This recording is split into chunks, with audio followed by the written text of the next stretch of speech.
మనం బల్లో సమీపించక పూర్వము ప్రస్తుతము మనకు అనేకమైన శ్రమలు వస్తున్నాయి, అనేకమైన బాధలు వస్తున్నాయి, అనేకమైన కష్టములు వస్తున్నాయి, అనేకమైన ఇబ్బందులు వస్తున్నాయి. అయితే ఈ యొక్క పరిస్థితుల్లో మనం ఏ విధంగా ధైర్యంగా మనం పరిస్థితులను ఎదుర్కోవాలి? దేవుని నమ్ముకున్న వారికే శ్రమలు వస్తున్నాయి, దేవుని నమ్మని వారికే శ్రమలు వస్తున్నాయి. దేవుని నమ్మిన వారు చనిపోతున్నారు, దేవుని నమ్మని వారు చనిపోతున్నారు. అయితే కొంతమందికి వచ్చే డౌట్ ఏంటంటే, అనుమానం ఏంటంటే, మేము దేవుని నమ్ముకున్నాం కదా, యేసుక్రీస్తు నమ్మినాము కదా మేము, కాబట్టి మాకెందుకు వస్తున్నాయి శ్రమలు అని వారు ప్రశ్నిస్తారు. ఈ ప్రశ్న వారు అడగడానికి కారణం ఏమిటంటే, ఈరోజు చేస్తున్న తప్పుడు బోధల వలన చాలామంది తప్పుడు బోధలు చేస్తున్నారు. ఏమనంటే, యేసుక్రీస్తు దగ్గర రండి, మీ శ్రమలన్నీ పోతాయి. యేసు ప్రభు నమ్ముకోనండి, మీ కష్టాలన్నీ పోతాయి. యేసు ప్రభు నమ్మండి, మీ శ్రమలన్నీ పోతాయి, మీ బాధలన్నీ పోతాయి, మీ దుఃఖదములన్నీ కూడా సమాప్తమైపోతాయి అని చెప్తున్నారు. దీనివల్ల వారు ఏం చేస్తున్నారంటే, యేసు ప్రభు దగ్గరికి వస్తున్నారు. యేసు ప్రభు దగ్గరికి వచ్చిన తర్వాత వాళ్ళ బాధలు అట్లానే ఉంటున్నాయి, వారి కష్టాలు అట్లానే ఉంటున్నాయి, వారి యొక్క నష్టాలు అట్లానే ఉంటున్నాయి, వారి యొక్క ఇబ్బందులు అట్లానే ఉంటున్నాయి. అయితే వెంటనే వారు ఏం చేస్తున్నారంటే, ఈ దేవుడు మాకు అచ్చి రాలేదు, ఈ దేవుడు మాకు అచ్చి రాలేదని, లేకుంటే దేవుడి ఈ యొక్క యేసుక్రీస్తులో మాకు శాంతి లేదు, నెమ్మది లేదు అని మళ్ళీ వెనక్కి వెళ్ళిపోతున్నారు. ఎందుకు కారణం ఏంటంటే, వారు సరైన వాక్యము వినక. దేవుడు ఏం చెప్పాడు తెలుసా? చదవండి, యోహాను సువార్త 15వ అధ్యాయము 19వ వచనం. మీరు లోక సంబంధులైన ఎడల లోకము తన వారిని మీరు లోక సంబంధులు కారు,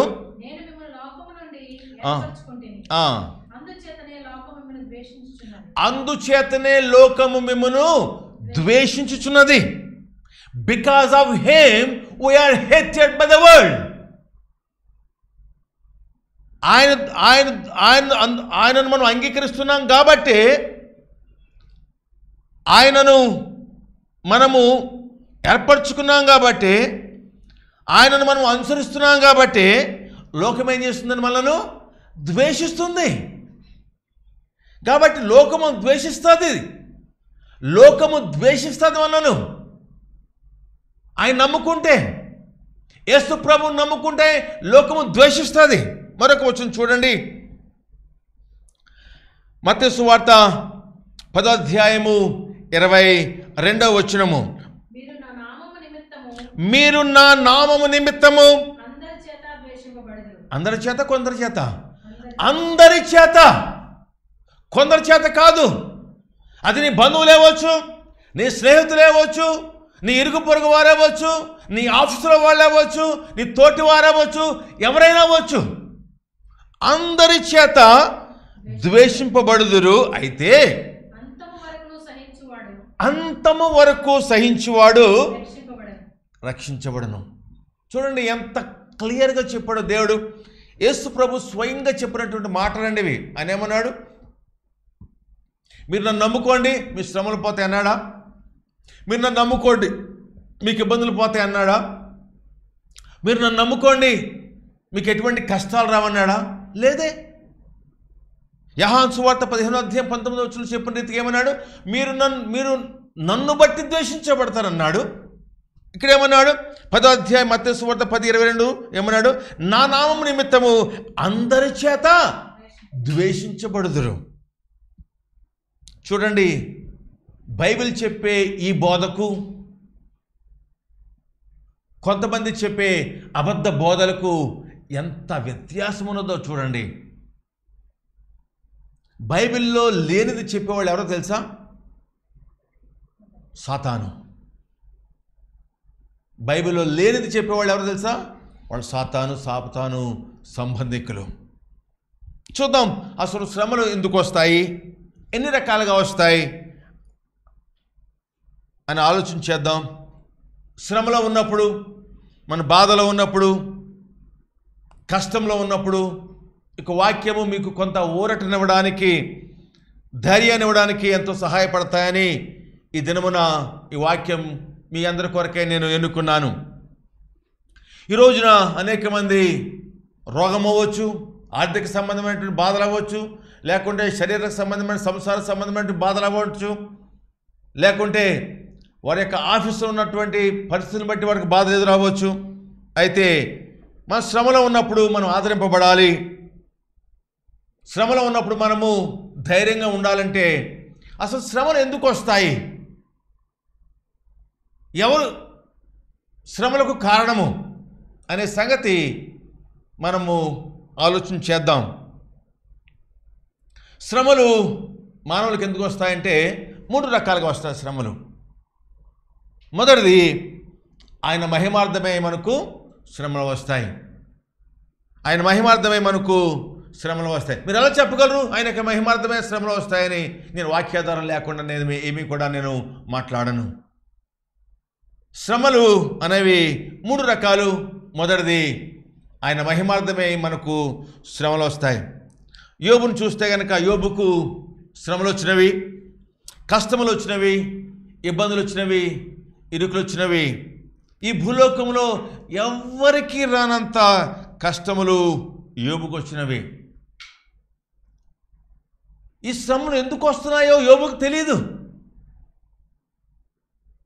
కానీ ఇప్పుడు మనకు అర్థమవుతున్నాయి. ఈ యోబు యొక్క చరిత్ర మనం చదువుతున్నప్పుడు ఈ శ్రమలు దేవుడు ఎందుకు రప్పించాడు అనేది ఇప్పుడు మనకు అర్థమవుతున్నాయి.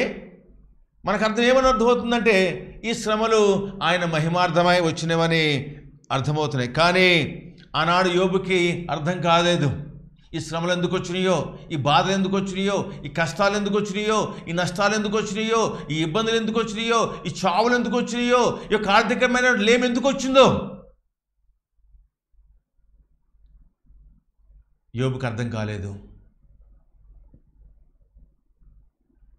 కానీ యోబుకు వచ్చిన శ్రమలను బట్టి, యోబుకు వచ్చిన కష్టములను బట్టి, యోబుకు వచ్చిన నష్టములను బట్టి, యోబుకు వచ్చినటువంటి ప్రతి విధమైన బాధను, శారీరకమైన బాధలను ఆయన ప్రభువా నాకు ఎందుకు ఈ బాధ వచ్చిన్నది, ఈ బాధ తీసేయ్ అని ఎప్పుడు కూడా ఆయన ప్రార్థించలేదు.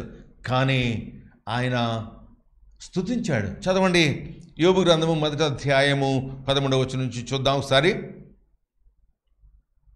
యోబు గ్రంథము 1వ అధ్యాయము 13. ఒక దినమున యోబు కుమారులను కుమార్తెలను తమ అన్న ఇంట భోజనం చేయుచు ద్రాక్షారసం పానం చేయుచుండగా ఒక దూత అతని వద్దకు వచ్చి, ఎద్దులు నాగలు దునుచు గాడిదలు వాటి సమీపమున మేయుచునుండగా షబాయిలు వాటి మీద పడి వాటిని పట్టుకొని పోయి ఖడ్గంతో పనివారిని హతం చేసిరి. జరిగినది నీకు తెలియజేయుటకు నేను ఒక్కడినే తప్పించుకొని వచ్చి ఉన్నానను.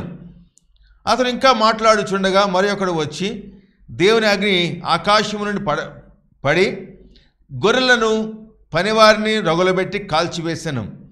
దాన్ని నీకు తెలియజేయుటకు నేను ఒక్కడినే తప్పించుకొని వచ్చి ఉన్నానను.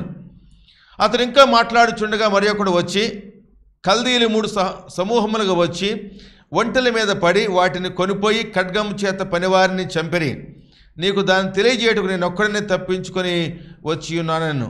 అతను మాట్లాడుచుండగా వేరొకడు వచ్చి, నీ కుమారులను నీ కుమార్తెలను తమ అన్న ఇంట భోజనం చేయొచ్చు ద్రాక్షారసం పానం చేయుచుండగా గొప్ప సుడిగాలి అరణ్య మార్గముగా వచ్చి ఆ ఇంటి 4 మూలలు కొట్టగా అది ఎవరి మీద పడినందున వారు చనిపోయేది. దాన్ని నీకు తెలియజేయటకు నేను ఒక్కడిని తప్పించుకొని వచ్చి ఉన్నానను.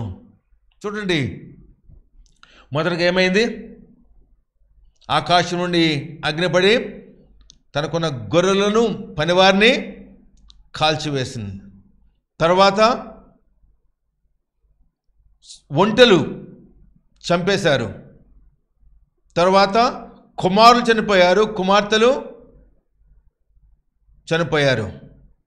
తర్వాత ఆ ఇంటి 4 మూల గాలి కొట్టగా ఆ యవ్వనులందరూ కూడా చనిపోయారు.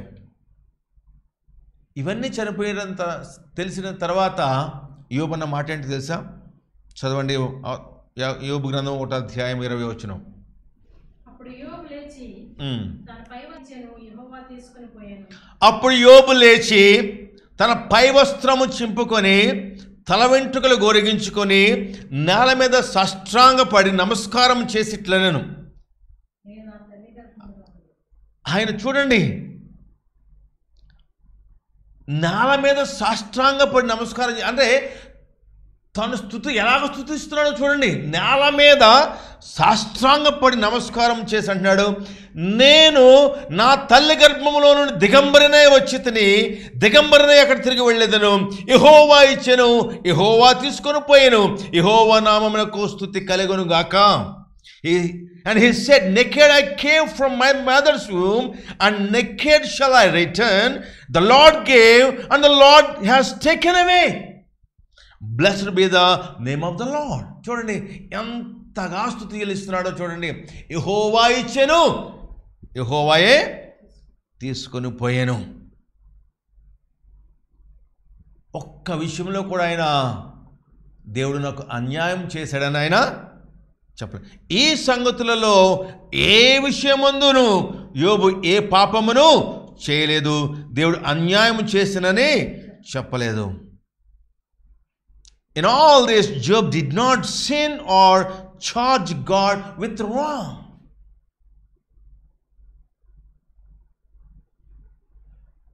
ఇటువంటి శ్రమలే మనకు వస్తే ఏమంటాం మనము? నాకేనా ఈ శ్రమలు, నాకేనా ఈ బాధలు, నాకేనా ఈ కష్టాలు, నాకేనా ఈ యొక్క ఇబ్బందులు అని మనము ఎంతగానో వేదన చెందుతాం. తనకొచ్చిన శ్రమ ఈ భూలోకములు ఎవరికి వచ్చి ఉండదు. అంతగా శ్రమ వచ్చింది, అంతగా కష్టం వచ్చింది. చూడండి, యోబుకి ఈ శ్రమ ఎందుకు వచ్చిందో అర్థం కాలేదు. సాతాను అన్నాడు, అపవాది అన్నాడు, నీవు యోబుని కాపాడుతున్నావు కాబట్టి ఆయన నిన్ను పూజిస్తున్నాడు, నిన్ను సేవిస్తున్నాడు అని అన్నాడు.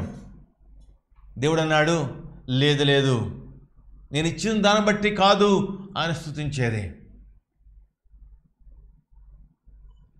అపవాదికి దేవునికి మాటలు జరుగుతున్నవి అక్కడ. ఒకవేళ యోబు గనక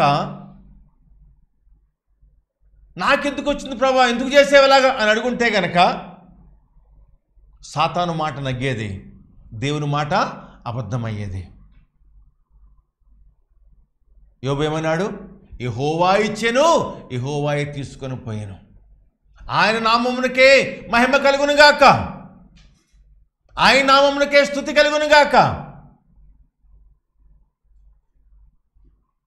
మీకు తెలుసా, సాతానికి మన యొక్క తలంపులు తెలిస్తే తెలవు. మీరు అనుకుంటారు, సాతాను పాడు చేసేసాడు నన్ను, సాతాను అపవాది నన్ను ఇబ్బంది పెట్టేశాడు, అందుకని జరిగిందంటాం. కానీ యాకోబు పత్రిక మాట్లాడాడు, ప్రతి వాడును తన స్వకీయమైన దురాశల చేత ఏడవబడి మరలు కల్పబడిన వాడే శోధించబడుచున్నాడు. తన స్వకీయమైన దురాశల చేత మనము శోధించబడుతున్నాం. ఒకవేళ సాతానికి భవిష్యత్తు జ్ఞానం తెలిస్తే గనక యోబు దేవుని దూషిస్తాడా దూషించడం సంగతి తెలిసిపోను. కాబట్టి అపవాది దేవునితో వాదం పెట్టుకోడు ఈ విధంగా. కాబట్టి సాతానికి అపవాదికి మన యొక్క తలంపులు మన యొక్క ఆలోచన తెలియవు. కానీ మనమేమంటామంటే సాతాను చెడగొట్టేశాడు, అపవాది చెడగొట్టేశాడు అని వాడిని నిందిస్తాం. మనము చేసిన తప్పు మంది నింద ఎవరి మీదకి వేస్తున్నాము? సాతాను మీదకి వేస్తున్నాము. సాతానికి భవిష్యత్తు జ్ఞానం లేదు కాబట్టి వాడికి ఏమీ తెలియదు.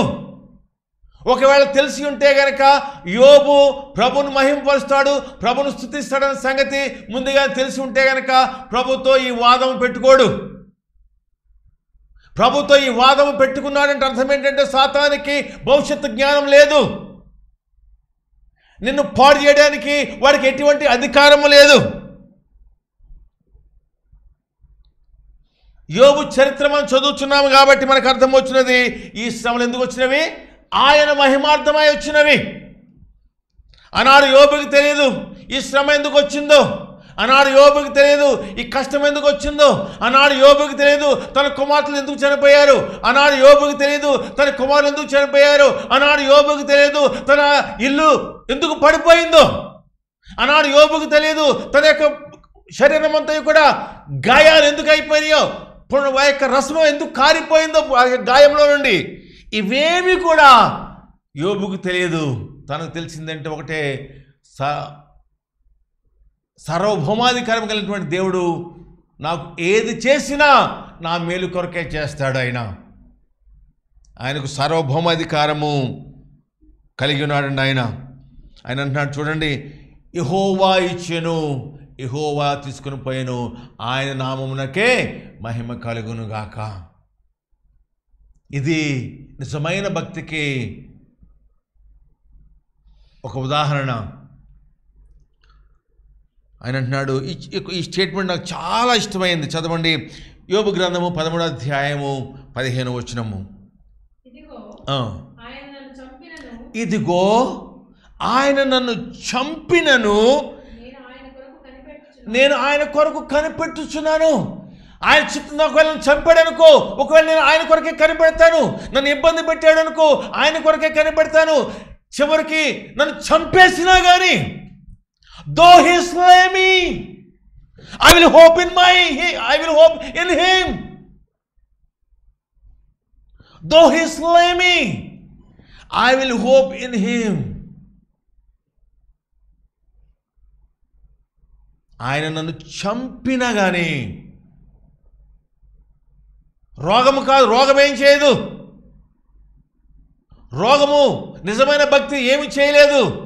రోగము నిజమైన భక్తిని ఆపలేదు. ఈ లోకంలో శ్రమలు నిజమైన భక్తిని ఆపలేదు. ఈ లోకంలో చుట్టూ బాధలు, ఇబ్బందులు, ఈ యొక్క వ్యాధులు, ఈ కరోనా రోగము దేవుని మీద నమ్మకాన్ని తీసివేయదు. ఎందుకో తెలుసా, ఎప్పుడైతే మనం సార్వభౌమాధికారానికి మనం అప్పగించుకుంటామో ఈ లోకంలో శ్రమలు మనకి ఎన్నదగినవి కావండి. యోబు ఇంతగా మాట్లాడడానికి కారణం ఏంటో తెలుసా, యోబు దేవుని యొక్క సార్వభౌమాధికారానికి ఒప్పుకున్నాడు. ఈ ఉదయకాల సమయంలో కూడా మనము ఆయన సార్వభౌమాధికారానికి మనము ఒప్పుకుందాం. ఆయన మనకు మేలే చేస్తాడు కానీ కీడు ఎన్నడూ చేయడండి ఆయన మనకు. మీకు సంగతి తెలుసా, యోబుకి శ్రమలు ఎందుకు వచ్చినవి? సాతాను పెట్టాడా లేకుంటే దేవుడు అనుమతించాడా? సాతాను ఇవ్వలేదండి. దేవుడు పర్మిషన్ ఇస్తే అపవాది వెళ్ళి చేశాడు. కాబట్టి నీ ఇంట్లో కానీ నీకు కానీ ఏ శ్రమ వచ్చినా, ఏ బాధ వచ్చినా, ఏ కష్టం వచ్చినా, ఏ నష్టం వచ్చినా, ఏ ఇబ్బంది వచ్చినా, ఏ ఇరుకు వచ్చినా, చివరికి నీ ఇంటి వారిని కోల్పోయినా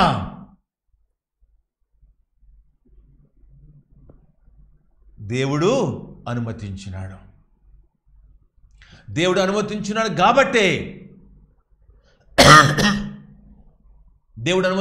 కాబట్టే ఈ శ్రమ మనకు వచ్చింది.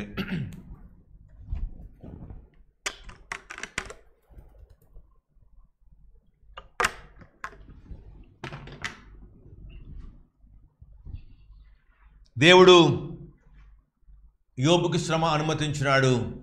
ఎందుకు అనుమతించినాడు తెలుసా? చివరికి ఎవరు మహిమ పొందారు? యోబు శ్రమలను బట్టి దేవుడే మహిమ పొందినాడు. అపవాదికి దేవునికి మధ్య జరిగినటువంటి సంభాషణలో ఒకవేళ యోబు ప్రభువా నాకు ఎందుకు వచ్చినాయి దేవ ఈ శ్రమలు, నేను ఇంతగా భక్తిగా ఉన్నాను కదా, ఎందుకు వచ్చినాయి నాకు ఈ శ్రమలని చిన్న మాట అని ఉంటే గనక సాతాను నగ్గేవాడు. ఈ శ్రమలు వచ్చినవి కేవలము దేవుని యొక్క మహిమార్థమై శ్రమలు వచ్చినవి. ఆయన సార్వభౌమాధికారానికి మనం ఒప్పుకుందాం. మన శ్రమలు వచ్చినప్పుడు, బాధలు వచ్చినప్పుడు, ఇబ్బందులు వచ్చినప్పుడు, దేవా నాకెందుకు వచ్చినాయా ఇబ్బందులు, నాకే ఎందుకు పెట్టావు ఈ కష్టాలు, నాకే ఎందుకు పెట్టావు ఈ నష్టాలు, నా వాళ్ళని ఎందుకు నువ్వు తీసేసుకున్నావు అని అడిగితే కనుక ఆయన సార్వభౌమాధికారాన్ని మనము ప్రశ్నించినట్లు అవుతుంది. ఆయన సార్వభౌమాధికారాన్ని మనం ప్రశ్నించినట్లు అవుతుంది. చూడండి ఒకసారి యోబు గ్రంథము 9వ అధ్యాయము 12వ వచనం. యోబు గ్రంథం. ఆయన పట్టుకొని పోగా ఆయనను అడ్డగింపగలిగిన వాడెవడు? నీవేమి చేయుచున్నావని ఆయనను అడగ తగినవాడు ఎవడు?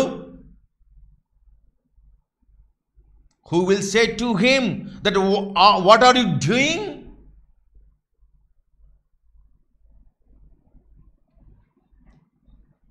ఆయన పట్టుకొని పోగా ఆయన అడ్డంపగలిగిన వాడు ఎవడో లేడండి. లేదా ఆయన ఏదైనా పని చేస్తుంటే కనుక నువ్వెందుకు ఇది ఎందుకు చేస్తున్నావని ఆయనను అడుగతగినవాడు ఎవడు లేడండి. Who will say to him what are you doing? కాబట్టి ఆయన సార్వభౌమాధికారిని మనం ఒప్పుకుందాం. శ్రమలు వస్తే కనుక మొదటిది ఏంటిది? ఆయన మహిమార్థమై శ్రమలు వస్తాయి. త్వరగా ముగిస్తాను నేను. రెండవది, శ్రమలు ఎందుకు వస్తాయంటే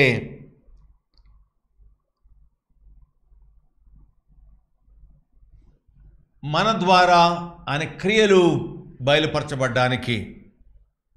రెండవదిగా శ్రమలు మనకు ఎందుకు వస్తాయంటే మన ద్వారా క్రియలు, దేవుడు చేసే క్రియలు బయలుపరచబడ్డానికి. దేవుడు కొన్నిసార్లు తన కార్యములను ప్రజలకు ప్రత్యక్షపరచబడడానికి మనకి ఏదో ఒక అనారోగ్యం ద్వారా, మనకు వచ్చే ఏదో కష్టం ద్వారా, ఏదో ఒక నష్టం ద్వారా, ఏదో ఒక ఇబ్బంది ద్వారా, ఏదో ఒక ఇరుకు ద్వారా, ఏదో ఒక శ్రమ ద్వారా ఆయన కార్యాలను చూపెడతాడు.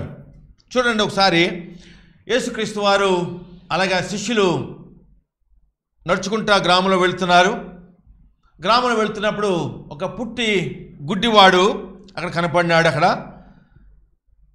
శిష్యులు యేసు ప్రభుని అడిగారు, ఏమనంటే, ప్రభువా వీడు గుడ్డివాడిగా పుట్టడానికి వీడు పాపం చేశాడా, వీడిని కన్నవారు పాపం చేశారా అని అడిగారు.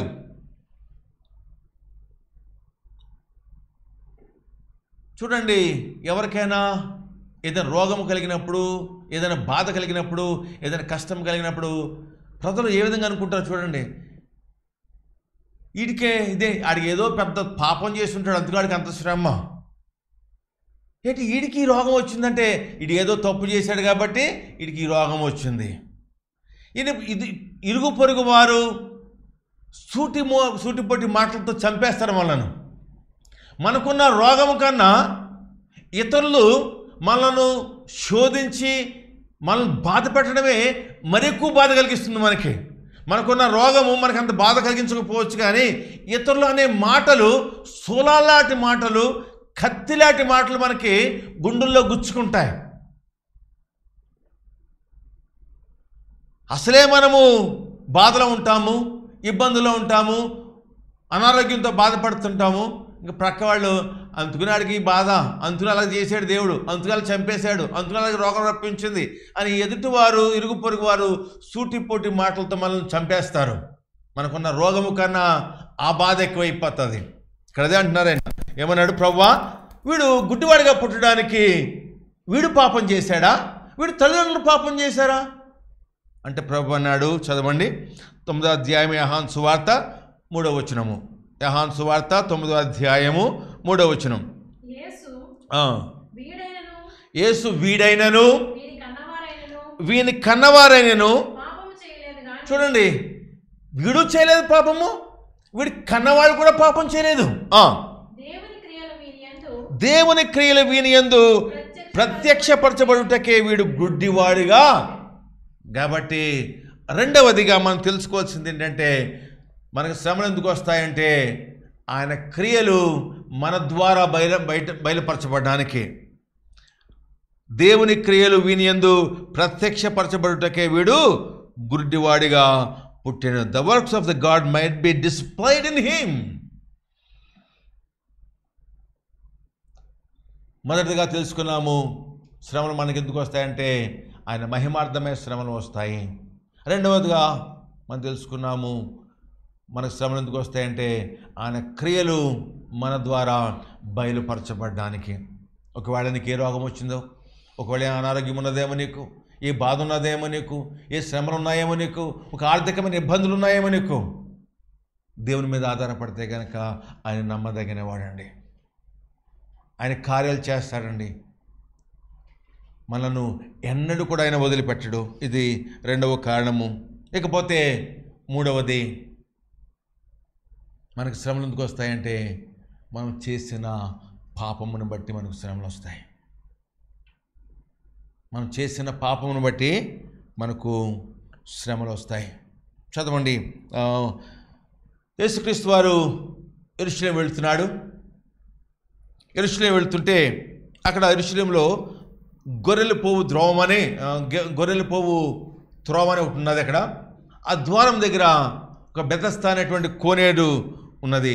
అక్కడ 38 సంవత్సరాల నుండి ఒక పక్షవాయువు గలటువంటి వ్యక్తి అక్కడ పడిపోయి ఉన్నాడు. 38 సంవత్సరాల నుంచి ఒక పక్షవాయువు గలటువంటి వ్యక్తి అక్కడ పడిపోయి ఉన్నాడు. యేసు ప్రభు ఆ వ్యక్తి దగ్గరికి వెళ్ళి ఆ వ్యక్తిని బాగు చేశాడు. బాగు చేసిన తర్వాత ఆయన మరలా బాగుపడిన తర్వాత దేవుని మందిరానికి వెళ్ళాడు, దేవాలయంలోకి వెళ్ళాడు.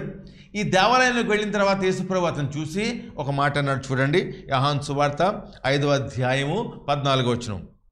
అటు తరువాత యేసు దేవాలయంలో వారిని చూచి, ఇదిగో స్వస్థత నొందితివి, మరి ఎక్కువ కీడు నీకు కలగకుండునట్లు ఇకను పాపము చేయకుమని చెప్పగా, మరి ఎక్కువ కీడు నీకు కలగకుండునట్లు ఇకను.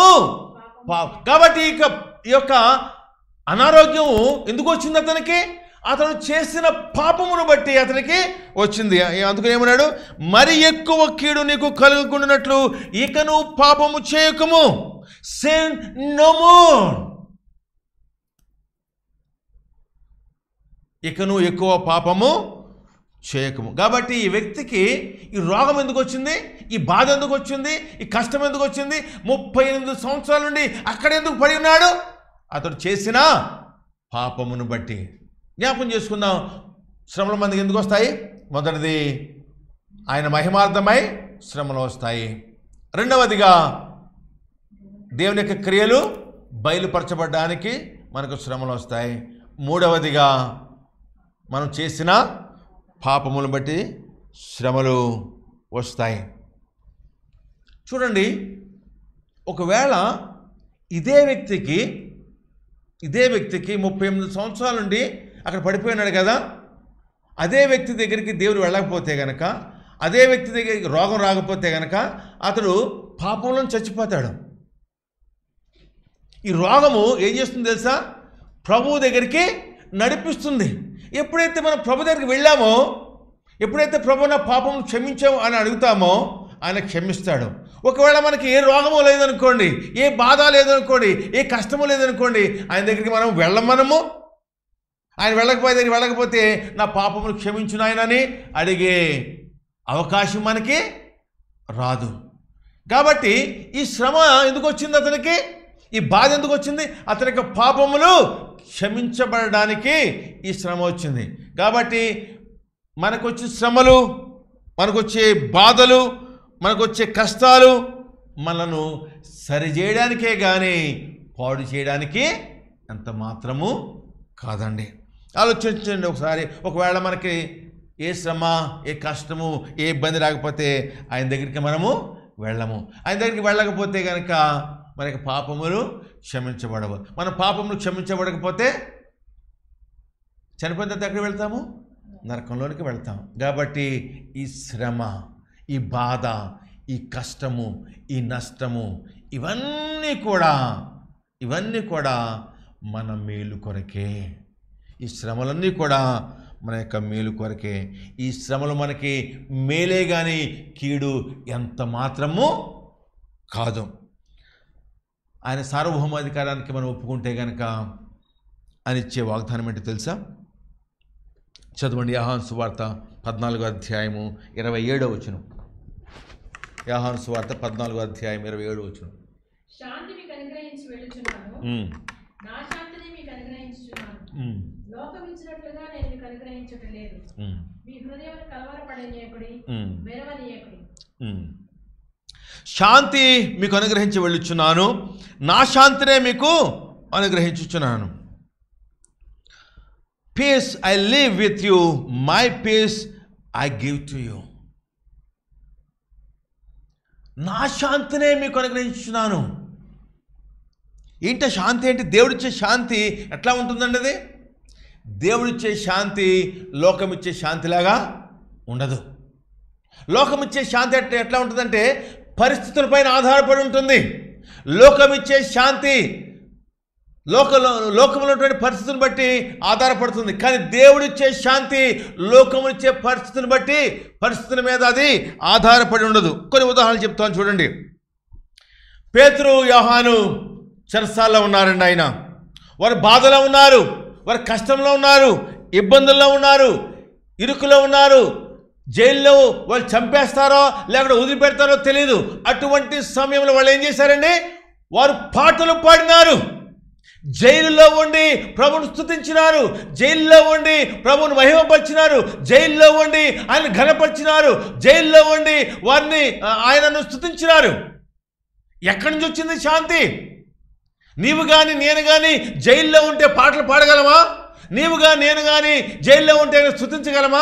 లేదు. మనం ఏమంటాము? ప్రభువా, నాకే ఎందుకు వచ్చినాయి ఈ బాధలు, నాకే ఎందుకు వచ్చినాయి కష్టాలు, నాకే ఎందుకు వచ్చినాయి ఈ బాధలని మనము ఏడుస్తూ ఉంటాం. ఎవరైనా మనల్ని ఓదారుస్తారేమో అని మనం ఎదురు చూస్తూ ఉంటాం.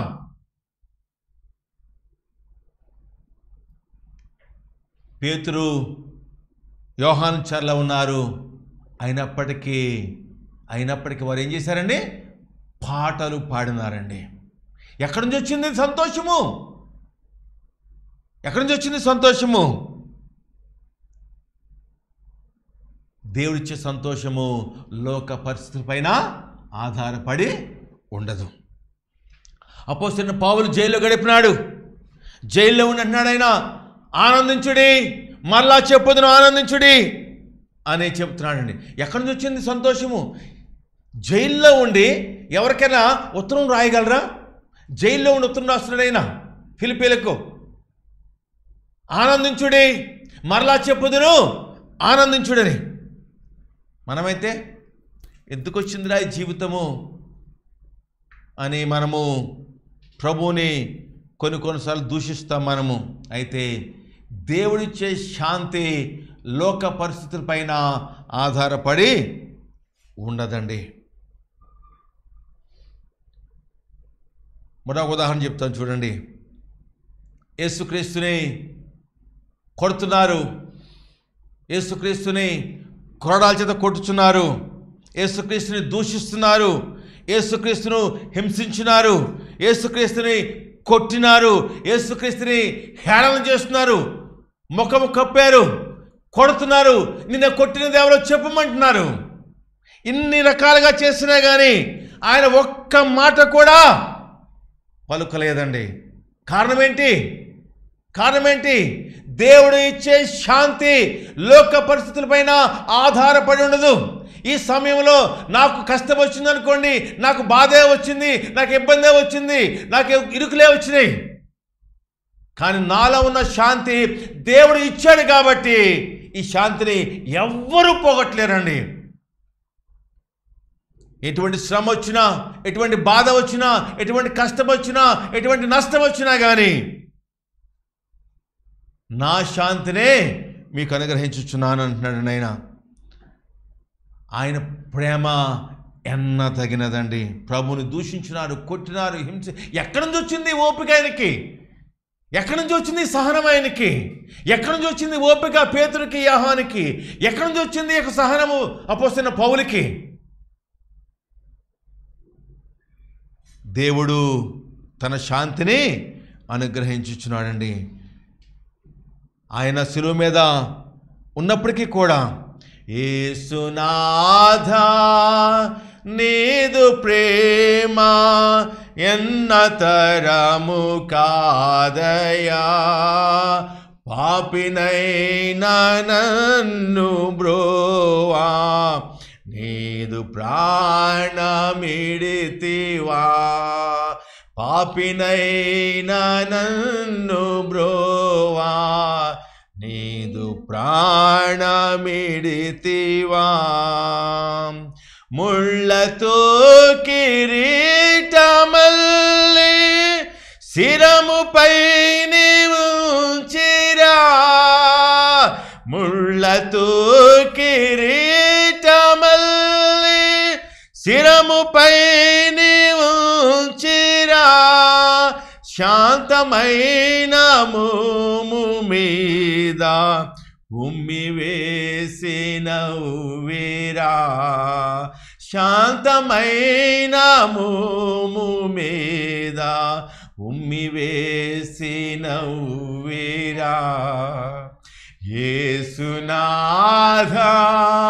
నీదు ప్రేమ ఎన్నతరము కాదయా, పాపినైనా నన్ను బ్రోవా నీదు ప్రాణమిడితివా.